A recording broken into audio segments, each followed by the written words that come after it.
In time, you will know the tragic extent of my failings. And welcome back to more Darkest Dungeon. This is episode 36, week 93, getting underway. Alright, so we're starting off with the same town event as last episode, Silence in the Crypts. Once again, I waited for that one to show up, and then did it just prior to heading into the ruins to do another boss, this time the Gibbering Prophet. And accordingly, once again, our heroes will have a bonus to experience, which admittedly they don't need because they're all already level 6. But more important, a bonus to their damage in the ruins, which will help out with the boss fight. And you could argue that it's a little unnecessary because we have so many upgrades and our gear is good and we're all at the level cap, etc., but any little bit helps. And like I keep saying, once you're to the champion level, there's no time limit. You can take as long as you want, wait for the town events you want to show up, do them, and then do the bosses at your leisure.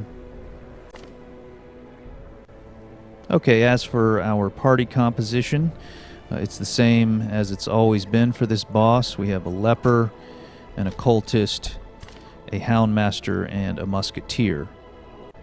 And if you recall from this encounter, the prophet is going to be in rank 4, hiding behind 3 ranks of church pews.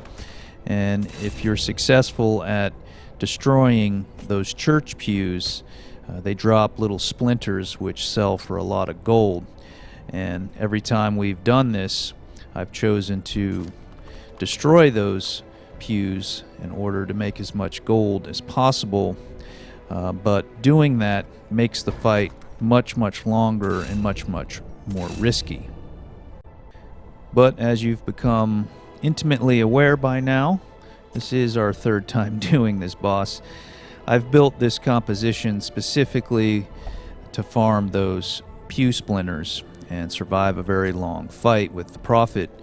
And we do that by debuffing the prophet's damage with the leper and the occultist, so that when his otherwise quite dangerous Rubble of Ruin attack falls on whomever he's prognosticated will receive that attack, the damage is reduced to basically nothing. And as a fail-safe, we also have the Houndmaster who can guard other party members. And with such a high dodge rating, oftentimes when he takes that Rubble of Ruin attack, he just dodges it outright. And as a recap of our overall progress, we've made it to the champion level of content. We started that by taking care of all the shield breaker, backstory journal entries. We did the random world encounter with V-Wolf and wolves at the door.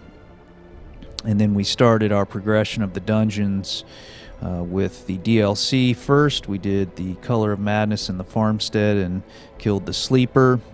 Then we wrapped up the Crimson Court DLC in the courtyard with back-to-back hour-and-a-half episodes, taking down the Viscount and then the Countess. And then we started our assault on the 4 main dungeons, Ruins, Warren's Cove, and Weald, in the last episode when we went into the ruins and took out the Necromancer Lord. And last episode was pretty short and sweet, and while on the one hand it was kind of a glaring contrast to the long marathon, very challenging, fight-filled maps of the farmstead and the Crimson Court, but on the other hand, it was nice just to have a simple 30-minute episode again, right? It is very noticeable, the difference in kind of the level of difficulty between the original boxed campaign and the DLCs, and that's just the way games are. But from a story point of view and kind of a narrative continuity point of view, I think it just makes a lot more sense to do those first. and then get into these original 4 dungeons and then move on to the darkest dungeon from there. And speaking of narrative continuity, I hope you've been enjoying how I've chosen to present the Ancestors' memoirs before the final versions of all the bosses and all the dungeons like I've been doing. I think maybe the best part of this game, at the very least the most compelling and engaging element of it, is the backstory, especially being coupled with such, world-class voice acting in the Ancestors' voiceover bits. That said, the game's biggest flaw may in fact be how it presents that backstory. Too much time passes between the various chapters of each boss's backstory. You jump from one boss to the next, etc. It all gets lost in the shuffle. So I hope my solution enhances the experience of the game by minimizing that flaw and highlighting what I consider the game's best part.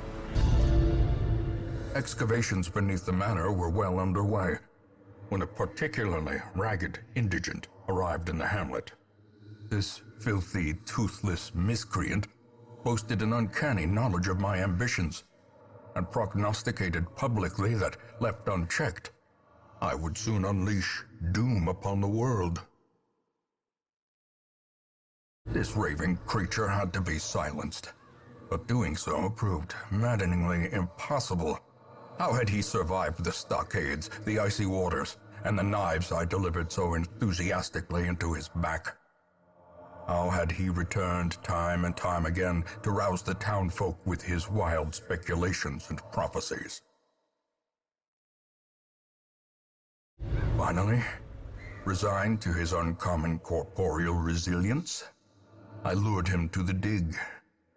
There, I showed him the thing and detailed the full extent of my plans. Triumphantly, I watched as he tore his eyes from their sockets and ran shrieking into the shadows, wailing maniacally that the end was upon us all. The echoes of his mindless tittering reverberate maddeningly. All right, wow. Another nightmarish backstory. But we've come to know this from our ancestor. It's just not looking good, Debatron. This estate is, what can we say? Pretty messed up. Alright, so easy map, straight path to the boss, only one room he can be in. Here we go.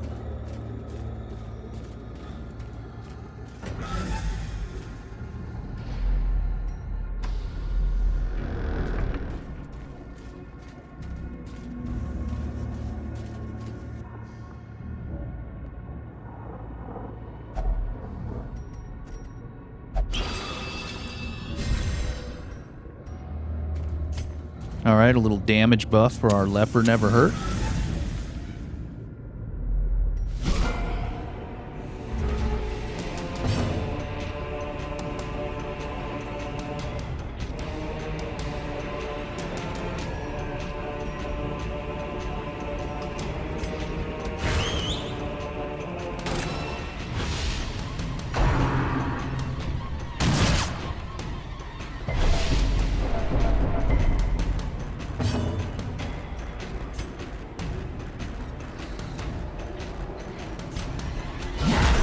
The ground quakes.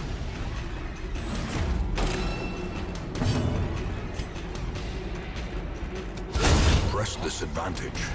Give them no quarter.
Confidence surges as the enemy crumbles.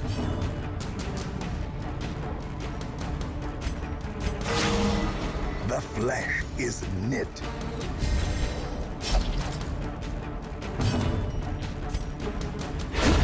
As the fiend falls, a faint hope blossoms. Remind yourself that overconfidence is a slow and insidious killer. Alright, don't worry, Meules. The rest of the party will kill the enemies. Come on, buddy, you're our leper. You're like our big, hard-hitting hero up front. This ain't no half day.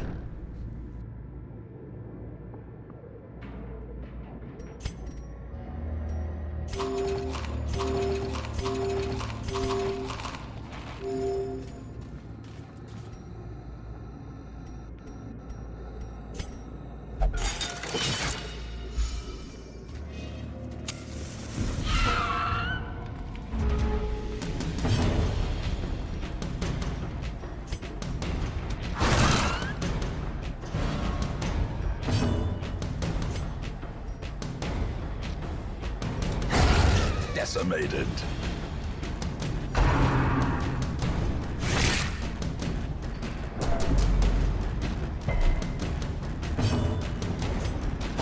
Eradicated.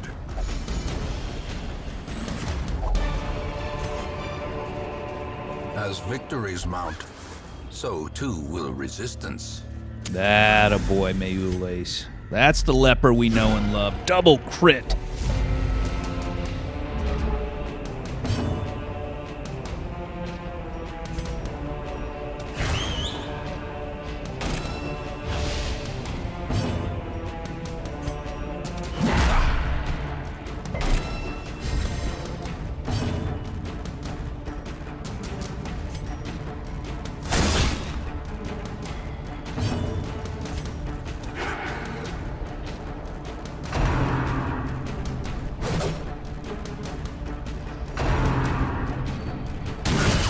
Death waits for the slightest lapse in concentration.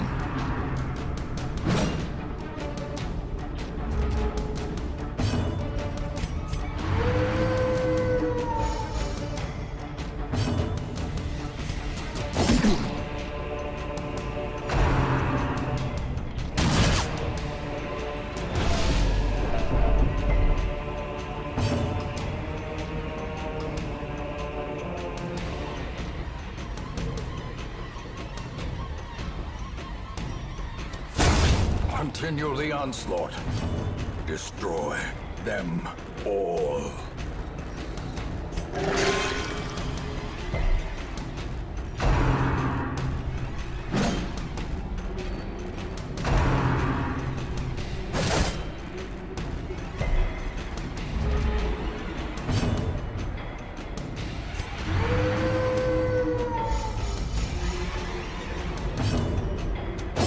Their formation is broken. Maintain the offensive.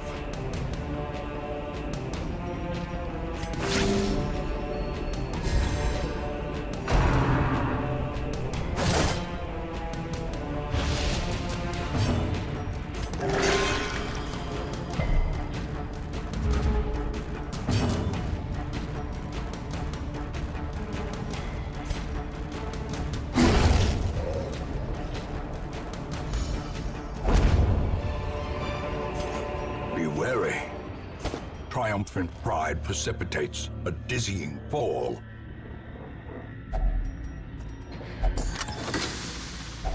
Alright, so better stuff that time. I know it's been a while since we played this composition and used these types of heroes, but if you recall, the occultist has a huge range on his heal spell, from 0 to like 20, so he's not the most reliable healer. And then also, the Houndmaster is a good stress healer because he can stress heal more than one hero at a time, but it's random, you know, who gets the stress heal and, you know, how many people get it, etc. So, again, not the most reliable stress healer. Even the cold stone seems bent on preventing passage. Cruel machinations spring to life. with a singular purpose.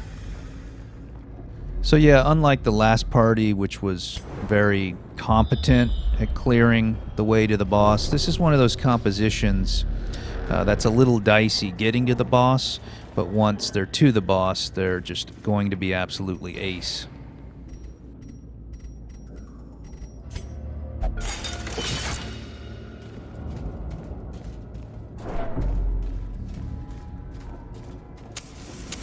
The light, the promise of safety.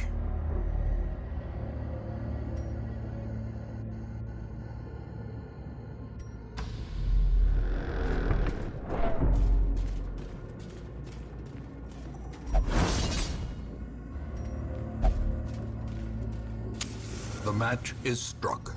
A blazing star is born.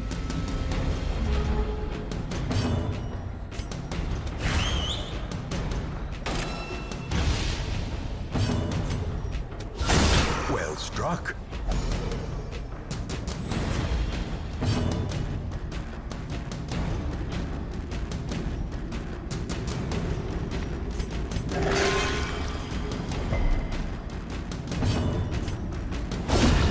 Annihilated. Foolish horrors. Brought low and driven into the mud. Oh yeah, big stuff from Ulysses.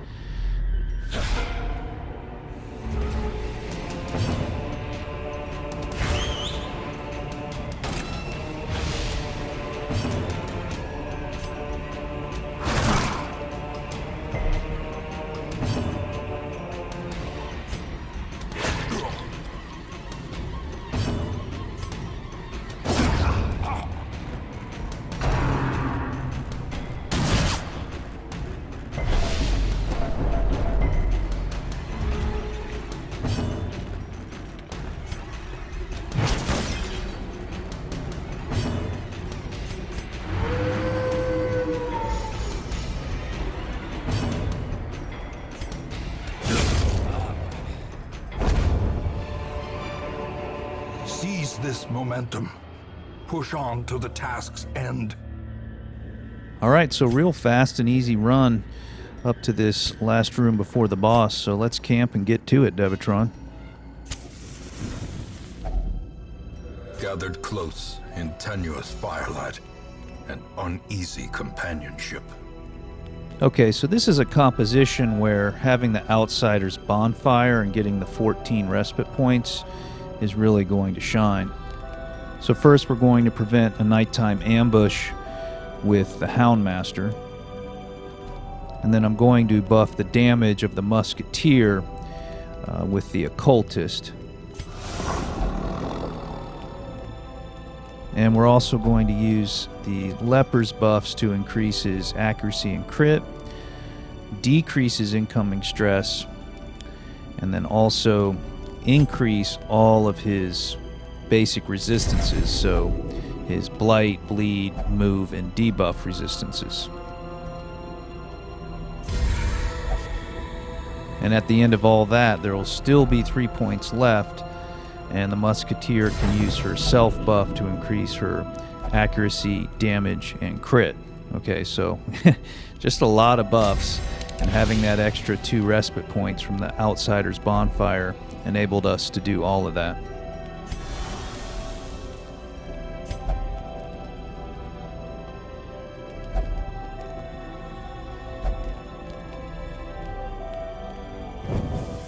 The way is lit. The path is clear. We require only the strength to follow it. Glittering gold, trinkets and baubles, paid for in blood.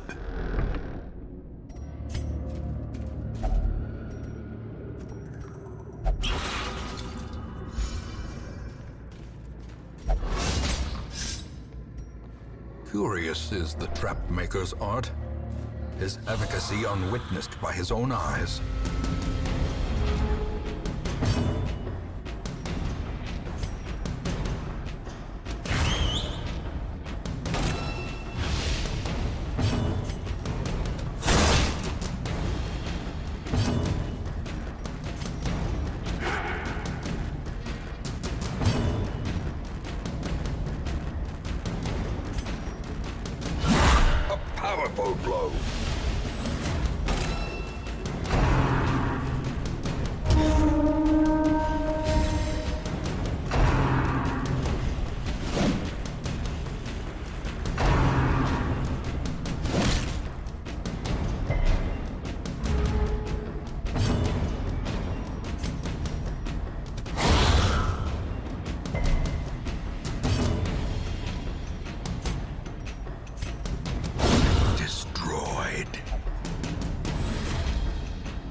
trifling victory, but a victory nonetheless. All right, a nice little warm-up fight. Get us in the mood. As the light gains purchase, spirits are lifted, and purpose is made clear. All right, and here we are. We're going to go ahead and top off and switch up our skills. We want the Musketeer to have her mark active so that both she and the Houndmaster can mark either the pews or the Prophet himself. And last, on the Leper, we need to make his double attack inactive and his usable once per combat self-buff active. That's going to greatly increase his resistances further, enabling him to just stand up front and tank the whole encounter. All right, that should do it, Devatron. This is going to be a long fight trying to get all those pews, so buckle up. Here we go with the Gibbering Prophet.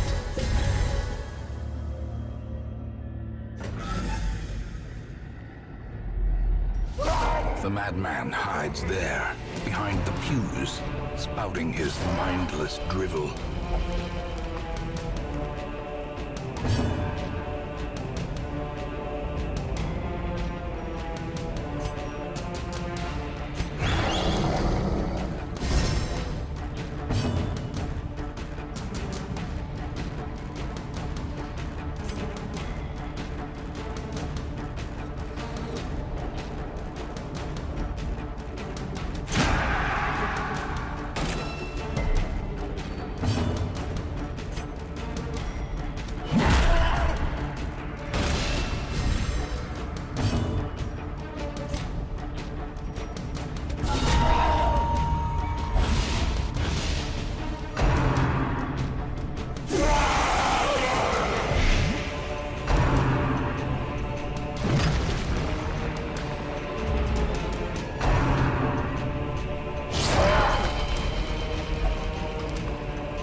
Masterfully executed.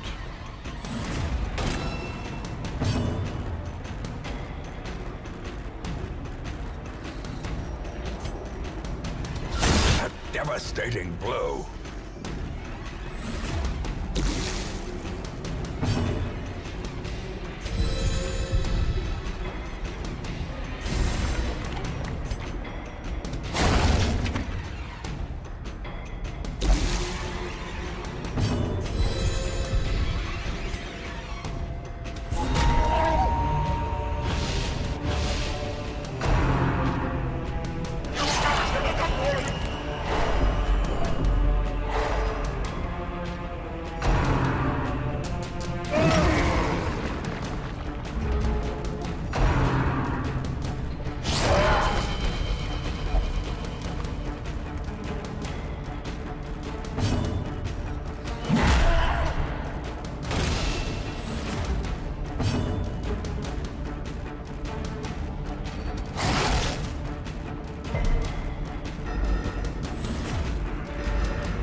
blood quickens.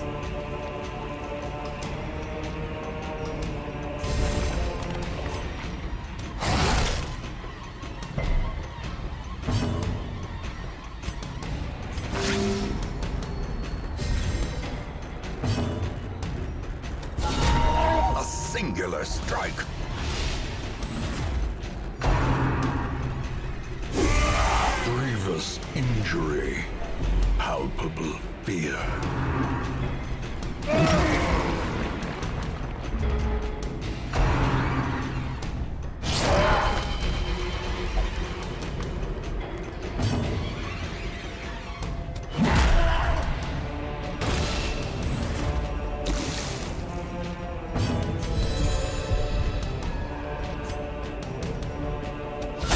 Precision and power.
A decisive pummeling.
Impressive.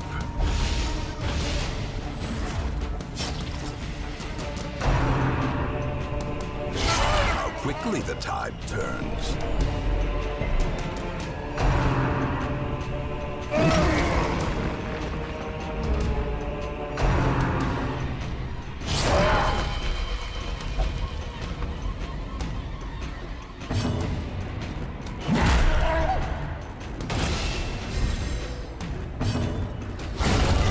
life, his claims to precognition were dubious at best.